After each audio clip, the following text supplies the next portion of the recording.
ఆస్మాన్ garh elite రెసిడెన్సీలో మొత్తం 15 ఫ్లాట్లు ఉన్నాయి. 15 ఫ్లాట్లలో 9 మంది న్యాయబద్ధంగా, ధర్మబద్ధంగా, చట్టబద్ధంగా కొనుక్కొని నివాసం చేస్తున్నారు. ఈ 9 కుటుంబాలు హైందవ కుటుంబాలు, అంటే హిందూ కుటుంబాలు. ఇది కాక ఇంకొక 6 ఫ్లాట్లు ఉన్నాయి ఇక్కడ. అందులో 3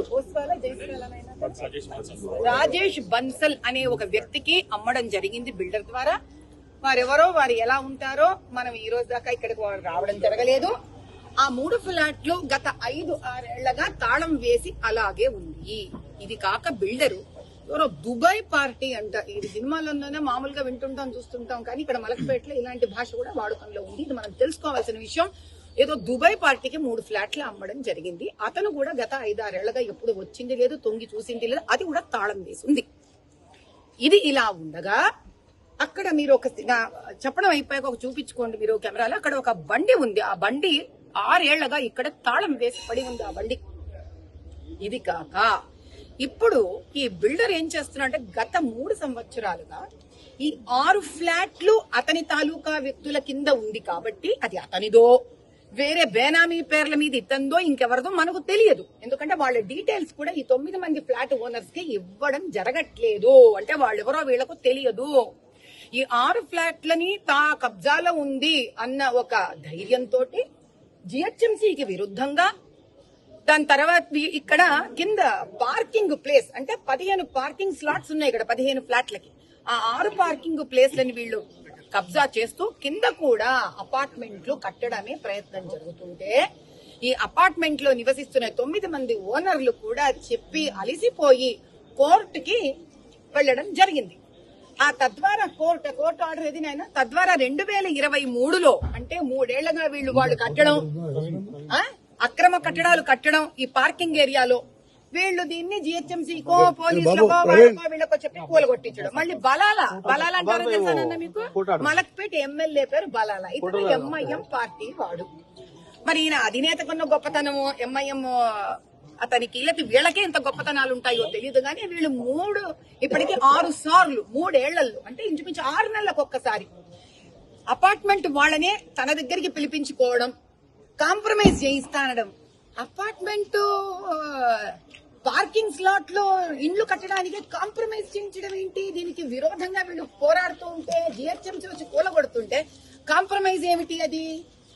ఇలా కాంప్రమైజ్ అంటూ ఈ చివరిసారిగా ఆడవాళ్ళని కూడా బెదిరించారు. ఇది నిజము. ఏమని అంటే, నీ మొగుడు విని కనుక సంతకం పెట్టకపోతే బొక్కలో తోయడం జరుగుతుంది అని స్త్రీలను బెదిరించడం అంటే ఎంత అసభ్యకరమైన స్థాయికి ఎంఐఎం పార్టీ ఎమ్మెల్యేలు దిగజారడం అనేది ఇది ఇప్పుడు ప్రపంచానికి తెలియాలి. అదే అసదుద్దీన్ పాకిస్తాన్కి వెళ్లి అక్కడికి వెళ్లి జై హింద్ అంటున్నాడని చంకలు గుద్దుకుంటున్నారు కదా అందరూ. అక్కడ జై హింద్ అంటున్నాడు, మంచిదే, కానీ ఇక్కడ జై హింద్ అనాలిగా, ఇక్కడ వాళ్ళని కాపాడుకోవాలి కదా. 2023లో ఇదోండి, it is made clear that unauthorized and illegal construction made in the stilt floor of the building in the premise bearing so number is plot number 14 situated in SBH colony, Gaddi Annaram, Hyderabad, as mentioned in para 9 of the order shall be as per sanctioned plan in blueprint and as confirmed by the occupancy certificate issued by respondents.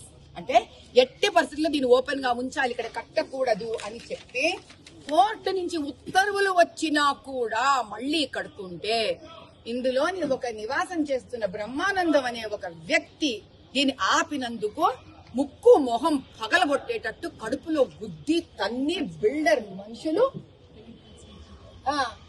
అతని పాపం ఇదంతా కొట్టి ఆయన hospital admit అయి ఉన్నాడు. ఏంటి అసలు ఇది? ఈ రౌడీ రాజ్యమా, దౌర్జన్యమా?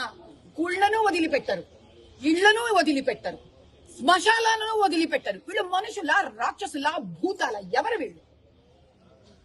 ఆ బయట వినాయకుడిని పాపం వీళ్ళు ఇప్పటికీ 4 సార్లు కట్టుకుంటే 4 సార్లు కూలగొట్టి వినాయకుడిని తీసేశారంట.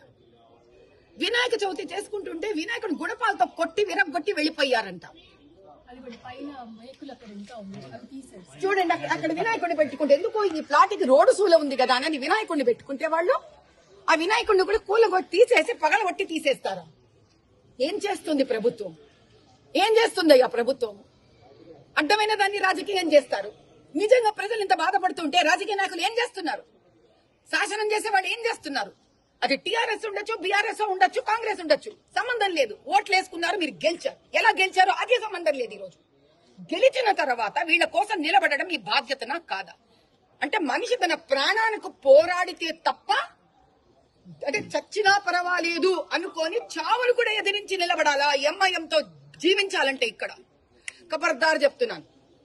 అది గెలిచిన సర్కారు గాని, దానితో చేతులు కలిపిన ఎంఐఎం అన్న గాని, ఈ ఇలైట్ రెసిడెన్సీ మీద కళ్ళెత్తి కూడా దుష్ట శక్తులు కాని, దుర్మార్గులు గాని, దౌర్జన్యం చేసేవాళ్ళు కానీ, ఎన్క్రోచర్స్ కానీ కళ్ళెత్తి చూస్తే రాజ్యాంగ పరంగా ఆ రోజు ఎంత దూరం వెళ్లాలో నేను అంత దూరం వెళ్తాను. ఇప్పుడు నిన్న వీళ్ళు ఒక కంప్లైంట్ ఇచ్చేశారు. ఎందుకంటే అంత దౌర్జన్యంగా కొట్టి చంపేస్తే ఏం చేస్తారు? వీళ్ళు ఇచ్చారు ఒక కంప్లైంట్. అది వాళ్ళ మాట వినకపోతే అందరినీ లేపేస్తాం, చంపేస్తాం అని కూడా బెదిరించారు. చూడు నాయన, నిన్న ఫస్ట్ ఇక్కడ వీళ్ళు మా బీజేపీ కార్యకర్తలు, మండల అధ్యక్షుడు, కార్పొరేటర్ గారు, వారి భర్త ఉన్న వాళ్ళందరూ కూడా హైందవ సనాతన ధర్మాన్ని ఎవరైతే కాపాడి సంరక్షిస్తున్నారో వాళ్ళందరూ కలిసి పోలీస్ స్టేషన్ కి వెళ్లడం జరిగింది. పోలీస్ స్టేషన్ లో దాని ఎఫ్ఐఆర్ రాయడం జరిగింది. అవునా నాయనా? కాబట్టి వాళ్ళకి మనం కొంచెం గడువు ఇవ్వాలి. పోలీసులకి కూడా వాళ్ళు ఏం చేస్తారు అనేది కాస్త గడువు ఇవ్వాలి.